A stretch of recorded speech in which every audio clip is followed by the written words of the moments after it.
कोई भी आकर के आपका अपमान करके चला जाता है और आप लोग अपनी आवाज नहीं उठा पाते। क्या अपनी बात आप कह पाते हैं? आपकी बच्चियों के साथ बलात्कार हो जाता है, आपके बच्चों को मार दिया जाता है, आप लोग अपनी बात नहीं कह पाते हैं। ये भारतीय समन्वय संगठन लक्ष्य ये आपकी आवाज उठाता है। ये बहनों, आपके लिए हम आए हैं, हम अपने भाइयों के लिए आए हैं। ये छोटे छोटे बच्चों के लिए संगठन काम कर रहा है, शोषण के खिलाफ ये संगठन काम कर रहा है। और जब दुख होता है हम आपके लिए आए हैं। इससे पहले भी हम आपके बीच में संगठन आ चुका है, हमारी ढेर सारी बहनें भी आ चुकी हैं। यह काम हम आपके लिए कर रहे हैं। आपको पता है डॉक्टर खजान सिंह साहब दिल्ली के रहने वाले हैं, दिल्ली के रहने वाले हैं और बेंगलोर से शहर के आपके लखनऊ में रह रहे हैं, मगर अपने बहुजन समाज की आवाज उठाने के लिए, बहुजन समाज जो हमारा गांव की तरफ दबा कुचला समाज पड़ा है, जिसको कोई उसकी आवाज नहीं उठाता है, तो ये संगठन उठाता है। तो आप लोगों को पता है कि आपके बीच में उपस्थित हैं, कोई भी नहीं था यहाँ पे, 8-10 लोग थे, तब हम यहाँ पे आ गए थे। पर हमारा समाज ही ऐसा है कि बहुत लेट निकलता है। सबसे दुख की बात ये है।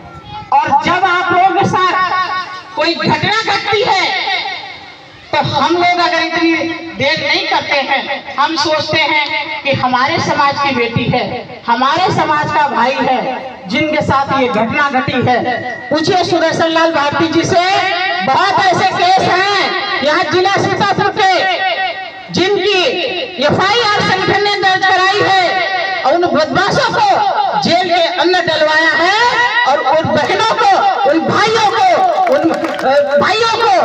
उनको जो है इंसाफ दिलाया है। ये वही संगठन है। और जब आप लोगों को पता चलता है कि भारतीय समन्वय संगठन लक्ष्य की मीटिंग है, तो कम से कम आप लोग निकल के तो आइए, घरों से निकल करके आइए। हम आपके लिए आए हैं, हमें अपने लिए नहीं आए हैं। हम इतने सक्षम हैं, इतनी ताकत है कि हम अपनी लड़ाई लड़ लेंगे। कि हम लोग शहर में रहते हैं, जो बाबा साहब का दिया हुआ संविधान है, इसकी बदौलत से हम लोगों को ताकत है कि अगर आप लोगों ने पढ़ा होता, आप लोग शिक्षित होते, तो आज गांव में नहीं होते, आप लोग शहर में काम कर रहे होते, आप लोग भी शहर में होते, आपके बच्चे भी पढ़ रहे होते शहर में। क्या आप लोग शिक्षा का महत्व समझते हैं?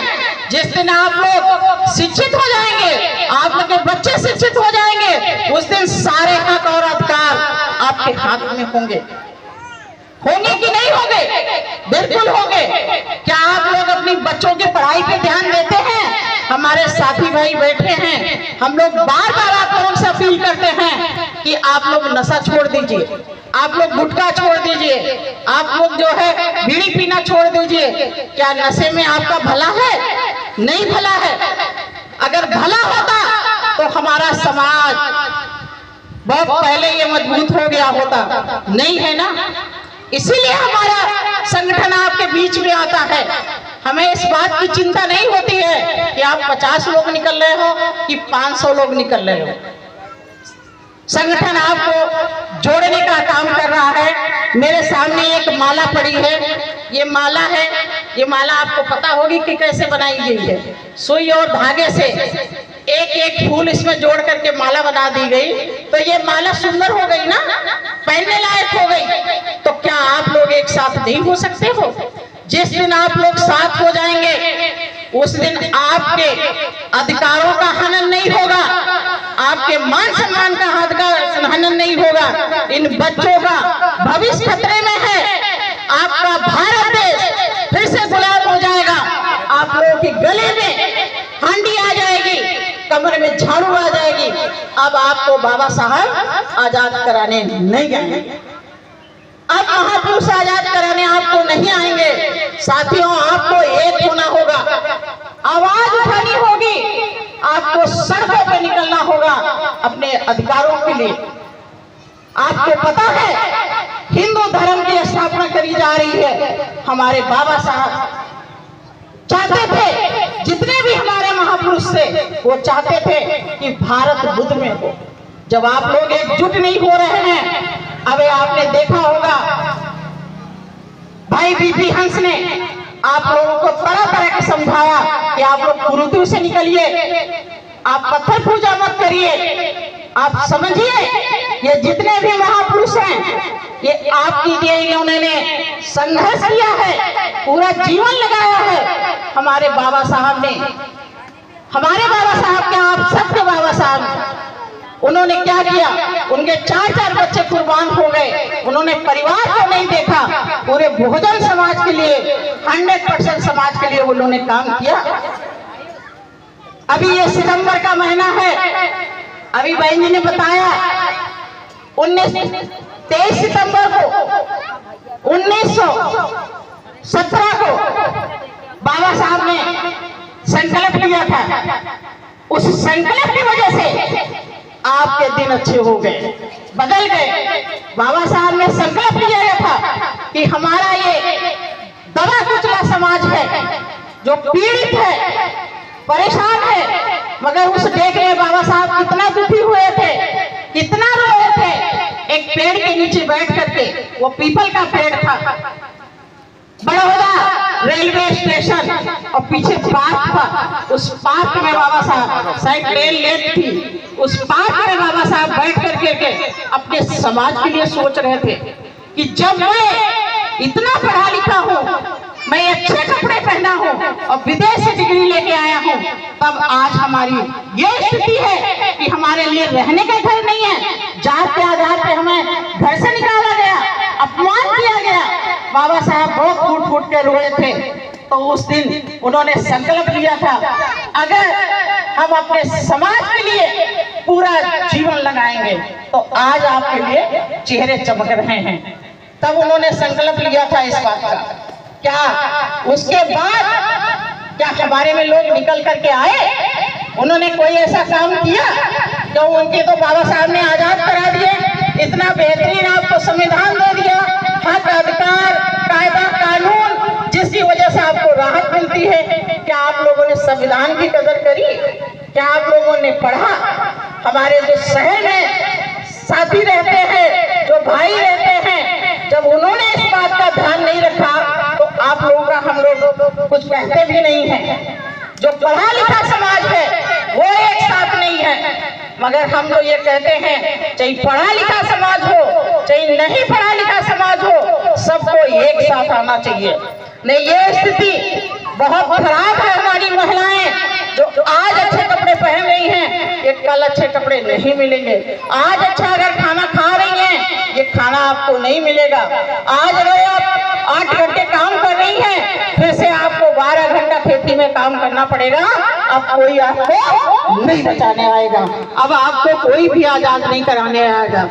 मानवर काशीराम साहब ने जब बाबा साहब के इतिहास को मिटाया गया तो मानवर काशीराम साहब ने महापुरुषों का इतिहास और बाबा साहब को घर घर पहुंचा दिया, साइकिल चला चला कर। उन्होंने समझा, तो क्या आप लोग नहीं समझ सकते हो? मानवर काशीराम साहब के संघर्ष से आप लोगों को 4-4 बार सरकारें मिली, तो आज अपनी जात आप लोग बता पा रहे हैं कि हम इस जाति के हैं। नहीं, इससे पहले आप लोग जात नहीं बता पाते थे। कहीं भी जाते थे, हमारा बच्चा कितना भी पढ़ा होता था, जात के आधार पे उसका अपमान होता था, आज भी होता है। अगर हमारी महिला समाज की कितनी भी पढ़ी हो, कितनी भी अच्छी पोस्ट पे हो, आज उसका जात के आधार पे अपमान होता है, अपमान होता है। आज भी वही चीजें हैं, क्यों हमारा समाज एक साथ नहीं है, एकजुट नहीं है। तो बहनों, जिस दिन आप लोग एक साथ हो जाओगे, भाइयों जिस दिन आप लोग एक साथ हो जाओगे, ये नहीं कहोगे ये इनकी बेटी है इनकी जिम्मेदारी है, या इनका बेटा है इनकी जिम्मेदारी है, ये आप सबकी जिम्मेदारी है और ये हमारी भी जिम्मेदारी है, क्यों हम सामाजिक संगठन चला रहे हैं और काम कर रहे हैं। तो ये मत बस सोचना, अगर हमारी कोई भी बहन बीमार होती है तो आप लोग बहन का साथ दीजिए।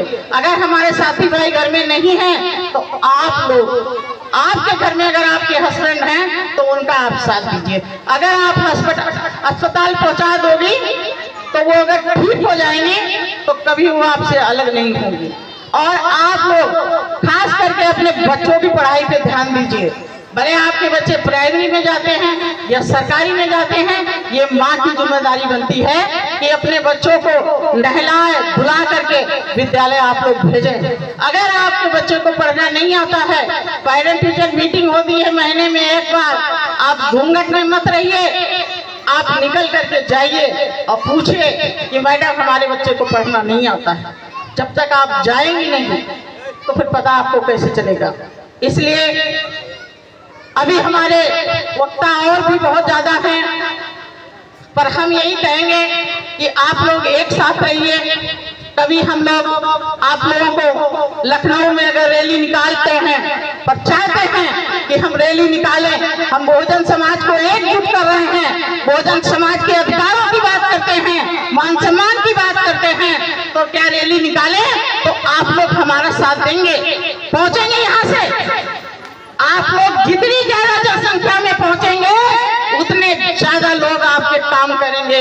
अगर ये सरकारें हम बना सकते हैं तो अपने अधिकारों के लिए, अपने काम के लिए सरकारें हम गिरा भी सकते हैं और झुका भी सकते हैं। ये हमारा बहुजन समाज काम कर सकता है जिस दिन एक हो जाएंगे। तो साथियों, आपने हमें सुना, इसके लिए बहुत बहुत धन्यवाद। और अभी आप लोग सर को भी सुनिएगा, तो समय बहुत कम है, तो इसलिए आपको बहुत बहुत धन्यवाद। जय भीम, नमो बुद्धाय, जय संविधान।